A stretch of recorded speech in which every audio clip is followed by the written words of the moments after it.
Temas económicos en nuestra pantalla. ¿Cómo le va? Bienvenido. Vamos a centrarnos en el primer titular. Está hablando de un evento que se da en este día y reúne a países de nuestra América del Norte. El TEMEC entra en vigencia.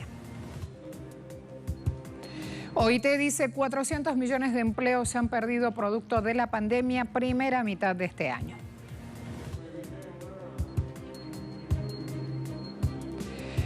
Tema de análisis, aerolíneas en el mundo. En este contexto que hacemos, pandemia, crisis también en el sector aéreo, Aeroméxico se declaró en quiebra.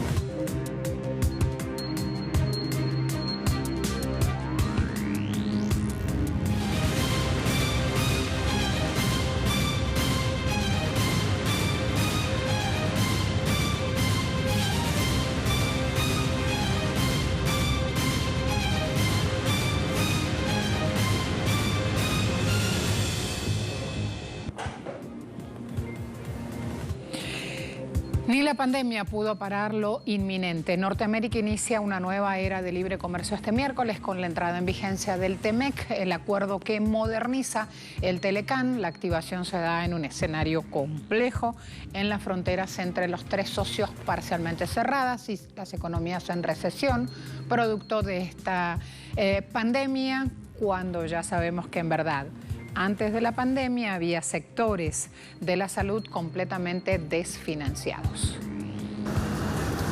El TEMEC no es más que una versión actualizada del viejo Telecán, que estaba vigente desde 1994 y que se comenzó a renegociar en 2017 a exigencias de Donald Trump, quien lo calificó de desastre.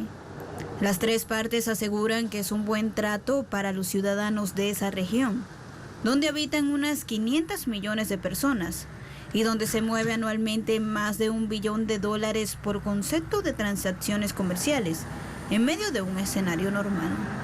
Hoy, en tiempos de pandemia, la situación es otra. Los movimientos no esenciales entre los tres países están prohibidos hasta el 21 de julio para frenar la propagación del coronavirus, aunque la circulación de bienes se mantiene. Pero el FMI pronostica fuertes contracciones del PIB para este año, menos 8% en Estados Unidos, menos 10,5% en México y menos 8,4% en Canadá. En medio de esta coyuntura, los tres países apuestan a la implementación del nuevo pacto para sortear las dificultades. El TEMEC modifica las reglas de origen de la industria automotriz. El 75% de la producción debe tener insumos norteamericanos. Entre el 40 y el 45% debe ser fabricado por operarios que ganen al menos $16 por hora. Y el 70% del acero y aluminio de un vehículo debe ser norteamericano. Además, incluye disposiciones sobre comercio electrónico, protecciones a la propiedad intelectual. Incluso para cerrar el acuerdo, Canadá debió ceder en el sistema de cuotas para la leche, que abre el mercado a los productos estadounidenses con un aproximado de $16,000 millones. Pese al revés, Canadá logró preservar el sistema del Telecán de solución de conflictos entre los socios que Estados Unidos quería modificar. El nuevo pacto incluye un capítulo ambiental, así como una cláusula que permite revisar el acuerdo cada 6 años. Reglas de origen en industria automotriz. El Telecán muestra las diferencias también en este punto. Señala que para permanecer libre de aranceles, 62,5% de las piezas de un vehículo tienen que fabricarse al menos en uno de los tres países firmantes de este acuerdo. El TEMEC aumentó este requerimiento al 75%. La era digital. Vamos a ese punto específico. A diferencia del Telecán, el TEMEC incluye un capítulo sobre comercio digital, acarrea beneficios puntuales para el sector tecnológico de Estados Unidos porque prohíbe que Canadá y México obliguen a las compañías estadounidenses a almacenar sus datos en servidores ubicados en sus territorios. Asimismo, garantiza a las compañías estadounidenses que no podrán ser demandadas en Canadá y México por el contenido que aparece en sus plataformas. Otra diferencia, cláusula crepuscular. A diferencia del Telecán, el TEMEC propone un tiempo de duración de este acuerdo de 16 años, al tiempo que establece un periodo de revisión cada 6 años. La entrada en vigencia del pacto deleita a los inversores financieros, pero mientras estos gozan, sectores sociales, especialmente desde México, ven disipadas sus esperanzas de poner fin a un acuerdo que más que beneficios ha traído penurias, pues desde su entrada en vigor en México se dispararon las privatizaciones, se eliminaron diversas instituciones sociales. Muchas regiones han sufrido problemas de pobreza, marginación y desigualdad debido a los efectos de las libres fuerzas del mercado y el panorama de la globalización. No se generaron los niveles de empleo ni se produjo una mejora en el bienestar socioeconómico como se prometió. Las ganancias se concentran en pocas manos, aprovechadas por grandes empresas transnacionales y nacionales. Incluso en materia de alimentos, México sale perdiendo, pues se ha generado una dependencia de sus importaciones y mayores precios al consumidor final. México importa más del 45% de los alimentos que consume, pese a ser reconocido en el pasado como uno de los principales países productores de México. En la actualidad, cubre su demanda con el cereal importado desde Estados Unidos. Hay un capítulo que es apasionante y es empezar a ver las letras chicas de este acuerdo. Y tenemos una conclusión para esa evaluación que hicimos. México pierde y con él los ciudadanos dentro y fuera de ese país. Fíjese por qué. Para nadie es un secreto que cuando se pactan grandes alianzas comerciales, quienes salen ganando siempre son las multinacionales. Aunque sea vendido como un trato mejor, el TEMEC no es la excepción. Un ejemplo de ello es lo siguiente. El tratado que quedó activo este 1 de julio en el área farmacéutica extiende a 10 años el plazo que otorga el monopolio a una empresa sobre la patente que registre de desarrollos biotecnológicos, ya sea por medicinas o tratamientos. ¿Qué quiere decir esto? Que se prohíbe de lleno por una década la duplicación de estos avances a costos más bajos, que en algunos países de nuestra América llevan por nombres genéricos. Para que se tenga una idea de quién se beneficia con esto, importante es revisar las cláusulas vigentes actualmente. En México la exclusividad farmacéutica está garantizada por 5 años. En Canadá este plazo es de 8 años y en Estados Unidos es de 12. Además, el TEMEC pide que México modifique sus leyes respecto al uso de semillas, obligándolo a adoptar una legislación internacional sobre la llamada protección de obtenciones vegetales, que data del año 1991 y que está hecha a medida de los intereses económicos de unos pocos, porque privatiza las semillas al impedir el libre intercambio entre los productores, que deberán pagar patentes y regalías a quienes registren como propias las diversas variedades de vegetales. Además, entierra el uso propio de semillas, que es una práctica ancestral donde los campesinos guardan algunas semillas de la cosecha actual para que sirvan de base para la siguiente. Quienes incumplan las reglas serán sancionados con penas que incluyen multas, así como la destrucción de las cosechas y cárcel para los que reincidan en el delito. Posturas de funcionarios de los 3 países. Soy muy optimista. Subsecretaria de Comercio Exterior mexicano, Luis María de la Mora. Mi deseo es que dentro de un año podamos volver a la normalidad en términos de actividad en América del Norte y mantener el dinamismo que tenemos. Creemos que el TEMEC garantizará que Norteamérica siga siendo potencia económica mundial y que el acuerdo creará empleos bien remunerados, amén, para estadounidenses, canadienses y mexicanos. ¿Quién dijo eso? Subsecretario adjunto de Comercio Internacional de Estados Unidos, en una videoconferencia organizada por el Wilson Center. Ahora, para la funcionaria canadiense Eilish Campbell, que es jefe de comercio del país, las fortalezas del pacto se verán al garantizar las cadenas de suministro. Ha dicho, somos más fuertes juntos, este es el momento correcto para que el acuerdo correcto entre en vigor. A la vuelta de la pausa vamos a hablar de otro punto. Carne argentina entrando al mercado chino. Ya eso en tiempos del mandato de Cristina Fernández lo habíamos visto. La cuestión ahora es que ese indicador en las exportaciones en ese rubro va en aumento. Sin duda es una buena noticia para la alicaída economía del país sudamericano. Ya le cuento más a la vuelta de la pausa.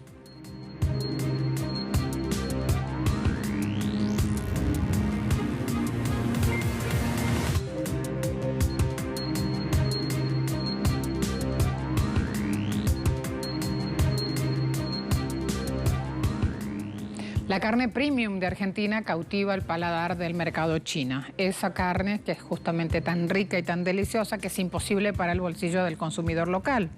China recibe 75% de las exportaciones de carne vacuna del país sudamericano. Por lo tanto, se ha transformado en el principal proveedor de este producto en tierras orientales. Producto de la pandemia, los envíos a China están afectados ahora. El gigante asiático obligó a muchos exportadores a renegociar contratos con precios a la baja. Destacamos que pese a los inconvenientes hay una luz en medio de la difícil situación.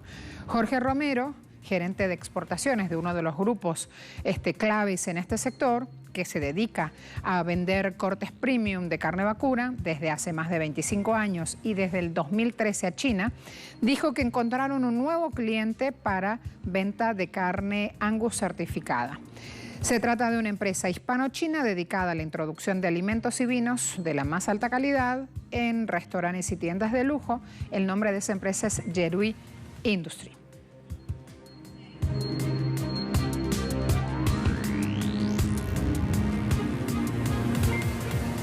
400 millones de empleos se han perdido producto de la pandemia, primera mitad del año 2020. Así lo informó Guy Ryder, director general de la Organización Internacional del Trabajo.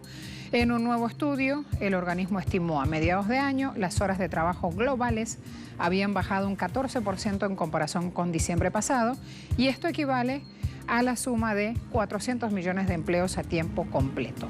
Eso es más del doble del número pronosticado por la organización en abril pasado, cuando esperaba que el 6,7% de las horas de trabajo se perdieran al final de este segundo periodo 2020.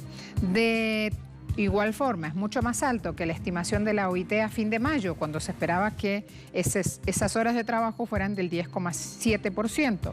Finalmente, nuevas cifras muestran el empeoramiento de la situación en las últimas semanas, especialmente en economías en desarrollo. Es una trayectoria gradual en dirección ascendente. Es un proceso continuo, pero creo que la clave es la propagación geográfica. Hemos visto que esta pandemia recorre el mundo desde sus orígenes en Asia y el Pacífico y ahora afecta particularmente a las Américas, donde vemos que la pérdida de empleos es la peor del mundo. El promedio en todo el mundo es ahora una reducción del 14% en el trabajo realizado. En las Américas, que es del 18,3%, y en América del Sur en particular, la más alta del mundo, estamos casi al 20%. Otra región, en este caso, África subsahariana. Pandemia podría retrasar los ingresos en esta zona en una década por los débiles precios del petróleo, por el turismo que está estancado, por los bloqueos comerciales que bajan la economía de la región en un 3,2% en 2020, según el FMI. Es una imagen preocupante, realmente, en términos de las perspectivas económicas, y realmente refleja el entorno económico mundial continuo y débil que enfrentan los países de la región, así como la extensión de los bloqueos a nivel nacional. La región sigue estando en el lado exponencial de cómo se está desarrollando la pandemia en la gran mayoría de los países. Una gracia salvadora es que el número de casos sigue siendo bajo en relación con muchas otras regiones, pero, ya sabes, la ausencia de vigilancia, no hay razón por la cual no podamos esperar el mismo tipo de dinámica que hemos visto en otros lugares.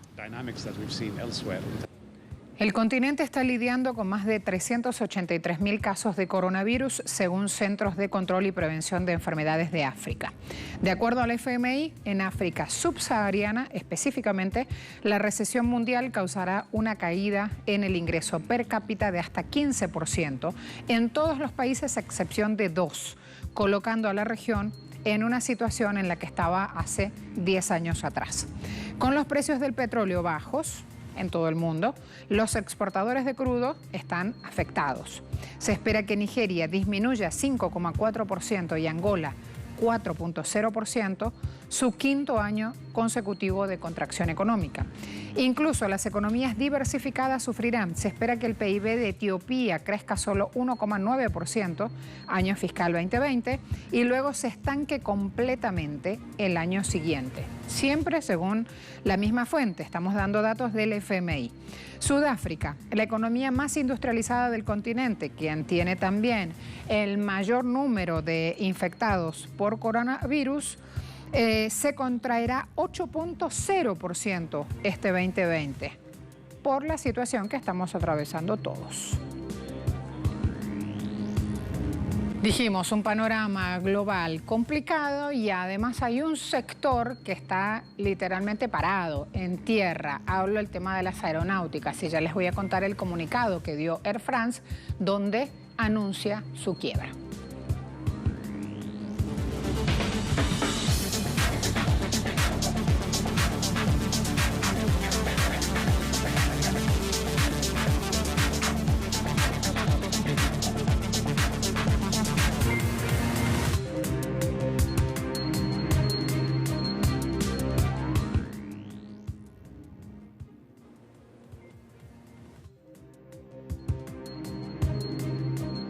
Aeroméxico, una de las más grandes de nuestra América Latina, junto a sus filiales inició el proceso para acogerse a la bancarrota, capítulo 11 en Estados Unidos, citando el impacto sin precedentes de la pandemia de coronavirus.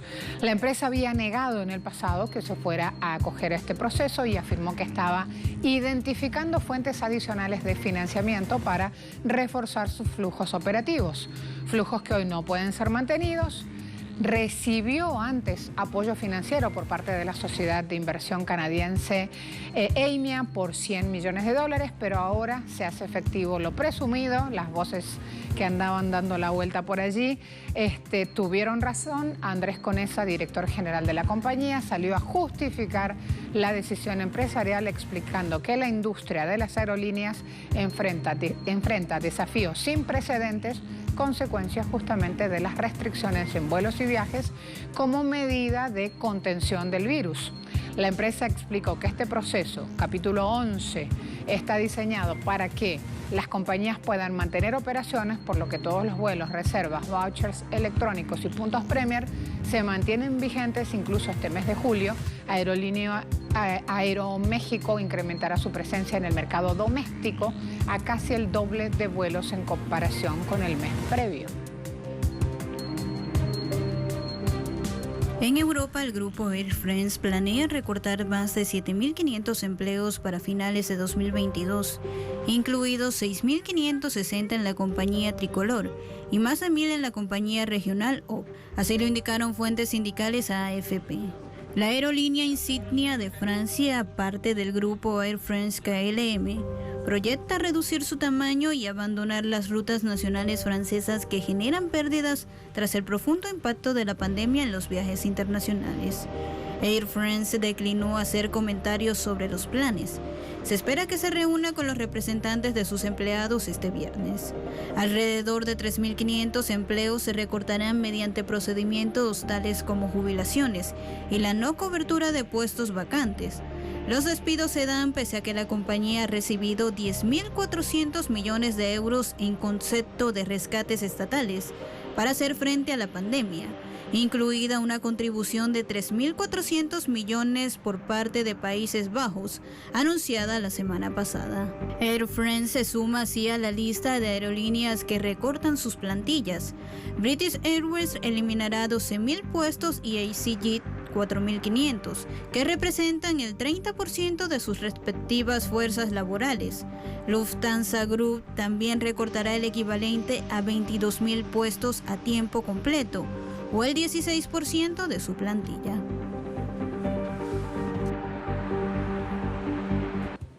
En medio de la crisis aérea, la aerolínea económica Ryanair también aumentó su horario este miércoles, operando poco menos de 1.000 vuelos. El CEO de Ryanair criticó la política de cuarentena del gobierno de Reino Unido y dijo que estaba causando una gran cantidad de daños a la industria. La cuarentena de 14 días para los viajeros extranjeros que ingresan a Reino Unido fue un truco político, según él, y se esperaba que el viernes acudiera a los tribunales con 2 aerolíneas rivales, emprendiendo acciones legales contra el gobierno.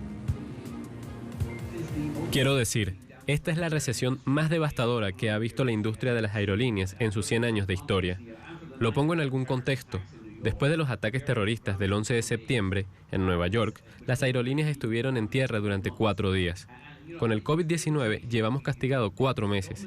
Y ya sabes, creo que es irritante. El gobierno está causando una gran cantidad de este daño con sus medidas de cuarentena mal pensadas, que no son cuarentena, y rellenando formularios en los aeropuertos que luego se tiran a la papelera y no son seguidos, pero que disuaden a los visitantes que vienen a Gran Bretaña durante julio y agosto. Con el turismo, los empleos británicos y la economía británica en general, tenemos que levantar esta estúpida cuarentena. Debemos permitir que la gente se mude de nuevo, particularmente las familias británicas que viajan por cientos de miles de vacaciones a Portugal, a España, a Italia, para aquellos países que tienen una tasa mucho más baja que la del Reino Unido. Hasta la próxima. A todos, muchas gracias.